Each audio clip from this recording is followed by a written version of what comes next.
همونطور که قول داده بودم یه سری اطلاعات راجع به این دوچرخه‌های بایدو میخوام خدمتتون بگم.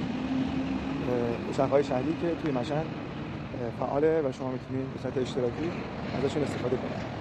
بعد از این دوچرخه‌ها ابتدا بایستی نرم افزار بایدو یا شهرمن رو نصب بکنید. حالا هم iOSش هست هم اندرویدش.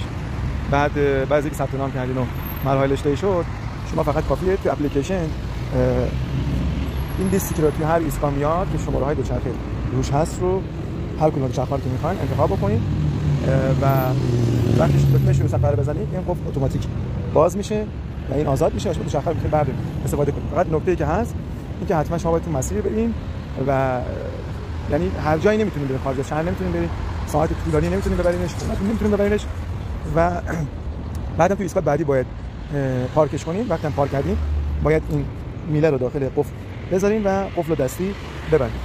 نکته‌ای که هست راجع به این ماژول روی خود دوچرخه من خدمتتون میگم، این یه سیستم هوشمندیه که هم جی پی اس داره و هم یه استیمی داخلش هست که از طریق اینترنت میتونه وصل بشه به گوشی شما و سامانه و رادیابی میشه.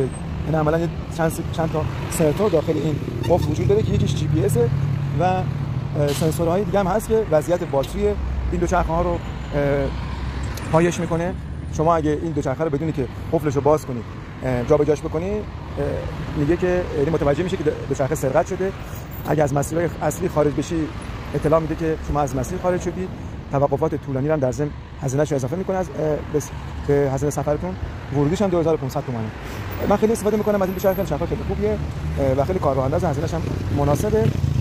اما من خواهشم ازتون اینه که موقعی که میخواین دوچرخه رو سوارشون چکش کنید که سالم باشه یا اگه مورد داشت حتما تو گزارشاتون اعلام کنید و در ضمن اینکه مراقبت کنید تو استفاده ازش. حالا چون مال خودتون نیست مثلا به قول ما مشهدی ضرب و زور بهش نزنید. اپلیکیشن شهرمن رو فعالش کنین، روی دوچرخه بزنین، آیکون دوچرخه جی پی اس رو فعال کنین. اون قسمتی که قرار دادین دوچرخه‌هایی که توی ایستگاه هست رو بهتون نشون بده. هر دوچرخه رو که خواستین بردارین، شروع سفر رو بزنین، چند ثانیه انگشتون روی اون علامت قفل که نگه دارین، قفل دوچرخه باز میشه و میتونید سفرتون رو شروع کنید.